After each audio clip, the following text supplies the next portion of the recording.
गणेश चतुर्थी पर गणेश जी के लिए विशेष भोग मिठाई, लड्डू, पंजीरी और सात्विकता गुणों से भरपूर मैंने यह भोग मिठाई अपने हाथों से तैयार की है।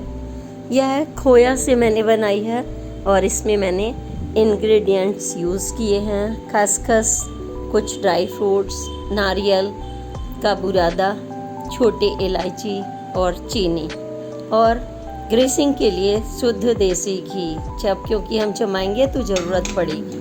और फिर मैंने एक एक स्टेप में पहले बता रही हूँ मैंने क्या क्या इस्तेमाल किया है, फिर मैं आपको डिटेल में बताऊँगी कि मैंने कैसे ये पंजीरी और लड्डू कई तरह से तैयार किए हैं। ये देखिए खसखस है, और जब भी हम खसखस का इस्तेमाल करते हैं तो आपको पता ही है ये गुणों का खजाना है। तमाम इसमें मिनरल्स हैं, इसकी तासीर ठंडी होती है, लेकिन सर्दियों में ये विशेष रूप से अब सर्दियाँ आ रही हैं तो आप खाने के बाद खाएं।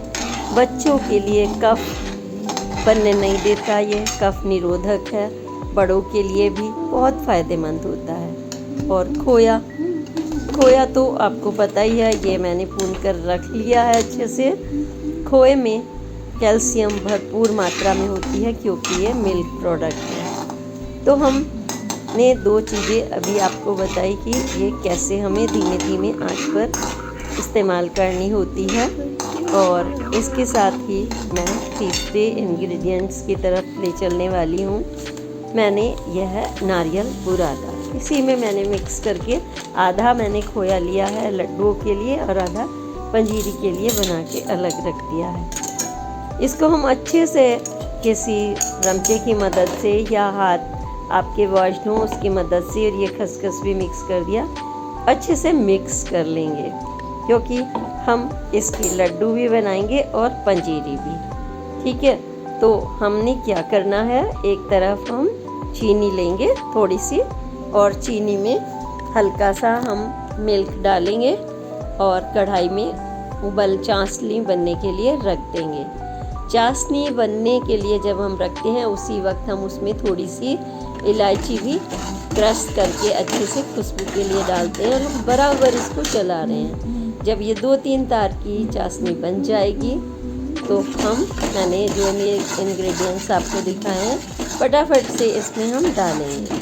और इसको जब ये एक बूंद ड्रॉप नीचे डाल के देख लेंगे कि ऐसे टच करके 2 फिंगर की मदद से ज़्यादा गर्म होता है, आराम से छुएं, 2-3 तार टच करके देखेंगे और फिर हम इसमें ये सारा मैंने इसको मिला दिया। जल्दी से हम चलाते जा रहे हैं। आँच मैंने अब धीरे कर दी है और इसके बाद मैं बंद ही करने वाली हूँ क्योंकि जब ये कढ़ाई से छोड़ने लगे, देखिए किनारे पर अब ये कढ़ाई पे चिपक नहीं रहा है, तो समझ लीजिए अब हम इसके पंजीरी जमा सकते हैं। और अगर इसको हम थोड़ी सी और देर करते रहेंगे अच्छे से टाइट करके, फिर हम इसके लड्डू भी बना सकते हैं। और लड्डू के लिए जब हम ये जो मैंने मिक्सचर करके तैयार रखा है, फिर से आपको दिखा रही हूँ, देखिए क्या क्या मैंने डाला था, नारियल बुरादा, खसखस, क्योंकि कई बार हम ध्यान से नहीं देख पाते इसलिए मैं रिपीट कर रही हूँ। ये सारी चीज़ें मैंने डाल कर रखी थी इसमें। और अब मैं आपको स्टेप वाइज। नमस्कार मित्रों, गणेश चतुर्थी की बहुत बहुत हार्दिक शुभकामनाएं। आज मैं आपको बता रही हूँ कि गणेश चतुर्थी पर मैंने क्या मिठाई बनाई। मैं आपको शेयर कर रही हूँ, शायद आप भी बनाना पसंद करें। दरअसल गणेश चतुर्थी को आप सब कहते हैं कि हम मोदक बनाते हैं, और जब भगवान गणेश जी को बहुत मोदक पसंद है, उसके शेप अलग अलग हो सकते हैं, लेकिन वह प्योर खोआ से बनाए हुए और ऐसे यम्मी जिसमें तमाम गुण भी हैं। और जब हम गणेश जी को अर्पित करते हैं वह मोदक, तो आपको पता ही है, दुर्वा के साथ, चंदन के साथ और पीले टीके के साथ, पीले या ग्रीन कलर के कपड़े वस्त्र धारण करके जब हम उन्हें मोदक चढ़ाते हैं तो आपके सारी मनोकामनाएं पूर्ण होती हैं। और इतना ही नहीं, वह आपके विघ्न हरता भी हैं। जितने भी छोटी छोटी समस्याएं आपके जीवन में आती है, जब आप उन्हें वह मिष्टान का भंडार अपनी उनकी पसंद का उनको अर्पित करते हैं, तो आप सोचिए कि जब प्रभु भी तो हमारी निष्ठा के, जब हम निष्ठा उनके लिए रखते हैं, भक्ति रखते हैं, विश्वास रखते हैं, वो हमारे दरवाजे पर भला क्यों नहीं आएंगे। और आप सबके घर में गणेश हैं, आप मिट्टी के बनाएं या ना बनाएं तो भी आपके यहाँ है। आप मेरा इशारा समझ रहे होंगे। आपके नन्हे मुन्ने बच्चे या बड़े हो गए हों, आपके बेटे, आपका परिवार, सब गणेश जी हमारे अंदर खुद विद्यमान हो जाते हैं। और जब हम निष्ठा भक्ति से उन्हें पूजन करते हैं।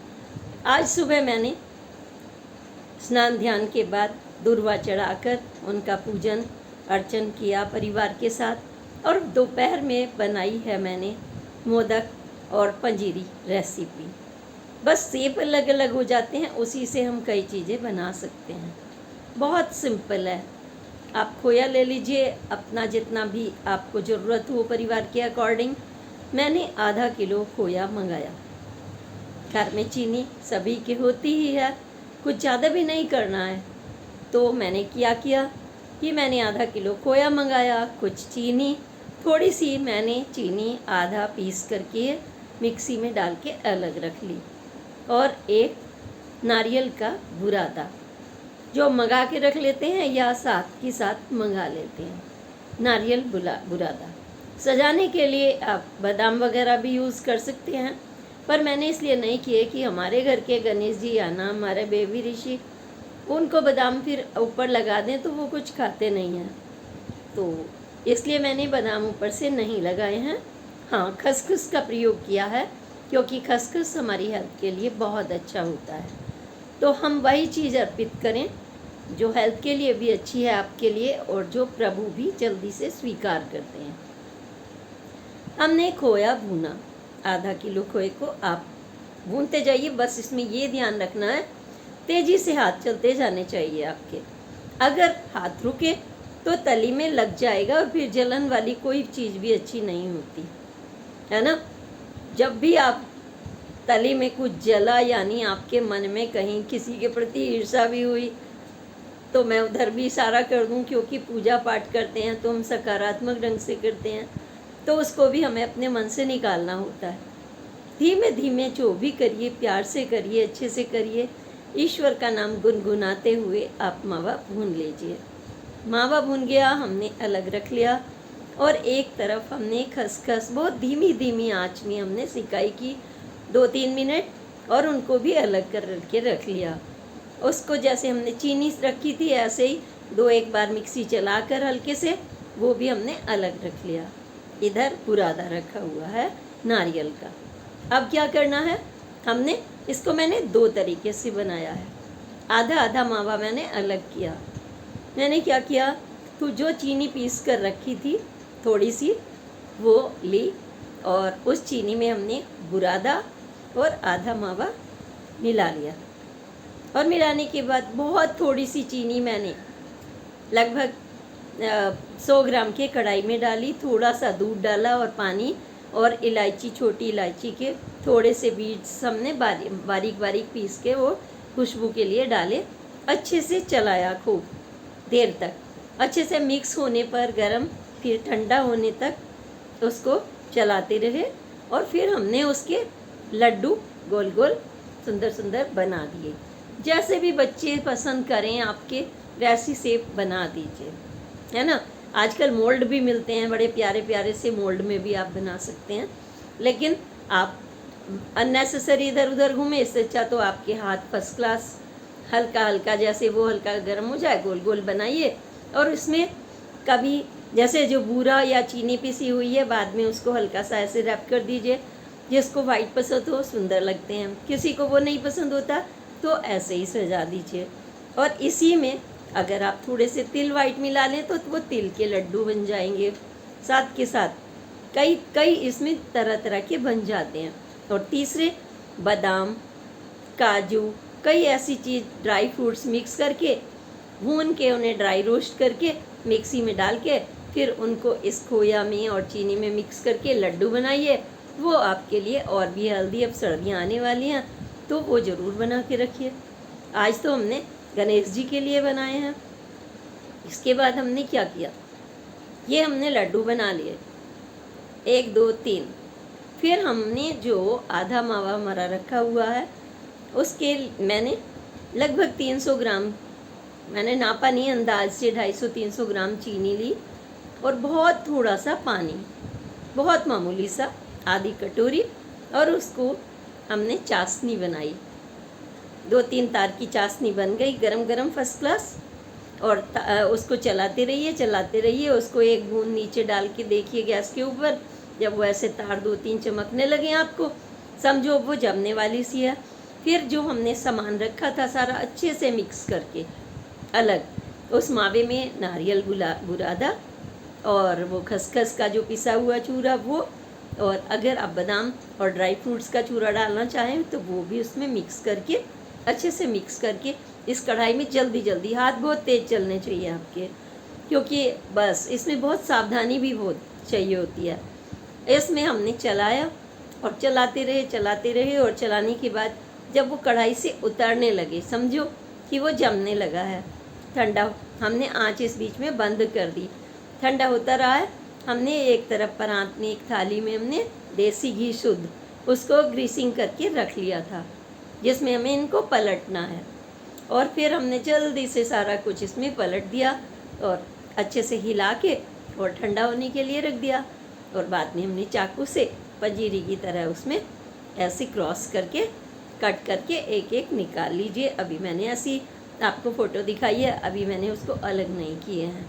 तो ये हमने 2-3-4 तरह की मिठाई, देखिए एक खोआ 1 किलो में। यही चीज़ आप बाज़ार से लेने जाएं तो प्योर तो आपको नहीं मिलेगी, इतना प्योर तो कोई आपको नहीं देता। और फिर आपको भगवान जी को भी शुद्ध चढ़ाना है और अपने बच्चों को भी शुद्ध देना है, हेल्दी भी है। भाई हमारी तभी तो भगवान जी सुनेंगे ना, कुछ तो मेहनत करनी होगी। किचन में जब जाएंगे तो पूरे मोहल्ले में भी खुशबू आएगी, हाँ आज गणेश चतुर्थी का त्योहार है। बच्चे भी आके बार बार देखते हैं, बन गया मॉम, उनको भी अच्छा लगता है। फिर क्या कीजिएगा, इवनिंग में बस भगवान जी को सब परिवार बैठ के संकट मोचन की आरती, सारी आरती करके, गणेश जी की आरती करके, उनको प्रसाद अर्पित करके फिर आप प्रसाद ग्रहण कर लीजिए और अपना व्रत तोड़ लीजिए। अगर आपने व्रत रखा हुआ है तो व्रत तोड़ लीजिए, और नहीं रखा हुआ है, भगवान की सिर्फ आपने पूजा की है, तो भी आप शाम को प्रसाद के रूप में खाइए और फिर रख लीजिए। हफ्ते 10 दिन 15 दिन तक खाने के बाद खाइए, बच्चों को दीजिए, उनके लंच बॉक्स में दीजिए, अपने हस्बैंड को टिफ़िन में दीजिए, आप चाय के समय खाइए, जब भी आपका मन करे खाने के बाद एक एक ले लीजिए। तो अब आपको ये मेरी रेसिपी कैसी लगी? बस मैंने तो एक ही सीखा है अपनी मॉम से, अच्छी पंजीरियाँ बनाया करती थी, वो मुझे हमेशा याद आती है, मैं उन्हें मिस करती हूँ बहुत। लेकिन फिर सोचती हूँ उन्होंने मुझे इतना ज्ञान दिया है, इस धरती से लेकर के विदेश तक कहीं भी जाने का आशीर्वाद, हर तरह के लोगों से मिलने का आशीर्वाद, आपसे बातें करने का आशीर्वाद, और इतना ज्ञान का खजाना जो उन्होंने दिया है। मेरी मॉम टीचर थी और पापा प्रधान थे। मैं अक्सर आपको बताती हूँ होम्योपैथी के डॉक्टर, दुनिया उन्हें वैजी कहकर सम्मान देती थी। आज उनकी बेटी यानी मीना कौशिक भी अपने जितना भी कोशिश सोचती है, चाहे वो पत्रकारिता हो, चाहे वो मंच हो, चाहे सामाजिक कार्य हो, या आपके सामने मीना कौशिक लाइफ स्टाइल का ये चैनल हो, हर तरह से मैं आपके साथ जुड़ी हुई हूँ। जनहित के लिए मेरा जो मंजिल है, निष्ठा और भक्ति के साथ, पूरी सात्विकता के साथ, जब हम सकारात्मक होते हैं और फिर हम कर्म निष्ठा नहीं छोड़ते, अपना संकल्प नहीं छोड़ते, तभी हमारा प्रभु साथ देते हैं और विघ्नहर्ता गणेश जी हमारा साथ देते हैं। छोटे मोटे संकट जिंदगी में आते रहते हैं, फॉरगेट इट, भूल जाइए, क्योंकि आज जो है वो कल नहीं, आज जो बुरा अंधेरा है वो कल निकल जाएगा। यह सोचते हुए फिर से लग जाइए अपने काम पर, और बस अभी तो कुछ मत सोचिए, अभी तो गणेश जी को खुश करने के लिए, प्रसन्न करने के लिए दुर्वा, फल, फूल, तमाम चीज़ों से उनको आमंत्रित आपने सुबह किया था, तो अब उनकी पूजा कर लीजिए और उनसे आशीर्वाद ले लीजिए। और आपको यह पोस्ट कैसी लगी प्लीज़ मुझे बताइएगा ज़रूर, क्योंकि मैं भी आपसे तमाम चीज़ें जानना चाहती हूँ। आपके experience Meena Kaushik life style के ज़रिए दूर तक जाएंगे और हम घर बैठे इतनी महंगी मिठाई बच्चों को खिला सकेंगे, जो बाज़ार में अगर 2,500-3 हज़ार रुपये किलो भी मिले तब भी प्योर ना मिले, तो ऐसी नहीं मिलेगी जैसी आप खुद बना सकते हैं, एक माँ, एक अन्नपूर्णा गृहिणी। और आप सोच लीजिए, जब लक्ष्मी जी और पार्वती जी खुद बना सकती हैं, तो आप तो भारतीय नारी हैं। हर नारी के अंदर जो भी कर्मठ है, जो भी डेडिकेटेड है, जो भी निष्ठावान है, जो एक अच्छी माँ है, एक अच्छी पत्नी है, उन सब के अंदर लक्ष्मी माँ स्वयं निवास करती हैं। गणेश जी आपके साथ होते हैं, देवों के देव शिव आपके साथ होते हैं, माँ पार्वती, लक्ष्मी, कार्तिक जी आपके साथ होते हैं। इसी के साथ अगली पोस्ट तक के लिए प्रणाम। जय हिंद, जय भारत।